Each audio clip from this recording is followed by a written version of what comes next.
बिस्मिल्लाहिर्रहमानिर्रहीम। अस्सलामु अलैकुम नाज़रीन करام, आज मैं आपको एक बहुत आसान सा नुस्खा बता रहा हूँ, एक टोटका बता रहा हूँ जो है कब्ज़ के लिए।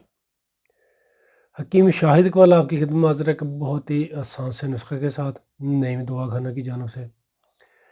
नाज़रीन करम, जो नुस्खा मैं आपको बताने जा रहा हूँ ये नुस्खा है बहुत ही ज़बरदस्त कब्ज़ ख़त्म करने के लिए। आसान सा नुस्खा है, सिर्फ एक चीज़ आपने इस्तेमाल करनी है।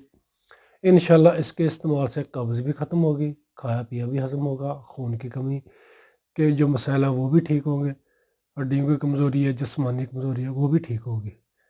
करना कुछ होगा नाज़रीन करम, आपने खजूर लेनी है, साफ़ सुथरी खजूर ले लें। इसके आपने 3 दाने खजूर के रात को 1 गिलास पानी में डाल देने खजूर के।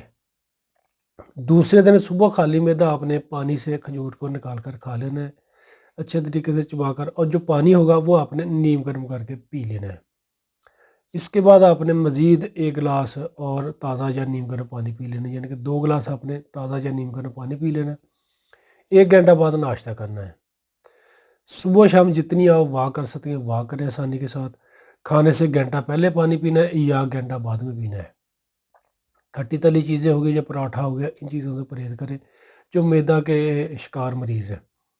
और 5 वक्त की नमाज़ पाबंदी के साथ पढ़ें, तौबा इस्तग़फ़ार करें। इंशाअल्लाह अल्लाह पाक ज़िंदगी में भी आपके लिए आसानी पैदा करेंगे और आखिरत में भी। नाज़रीन, जो मैंने आपको नुस्खा बताया इसके बहुत ज़्यादा फ़ायदे हैं। कब्ज़ का मसला हो, गैस बन जाती हो, जो ऐसे मरीज़ जो कहते हैं खाया पिया हज़म नहीं होता, मैदा कमज़ोर रहता है, वो जो नुस्खा लाजमी इस्तेमाल करें। खुराकी इलाज है, सिर्फ आपने इस्तेमाल करनी है खजूर, जैसे मैंने आपको बताया पानी में डालकर।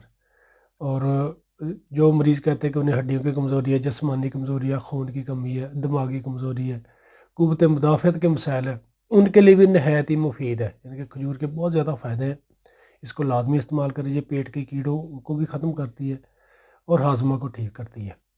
शुक्रिया नाज़रीन करम, दुआ में याद रखिएगा। वीडियो अगर अच्छी लगे तो इसको शेयर ज़रूर कीजिएगा।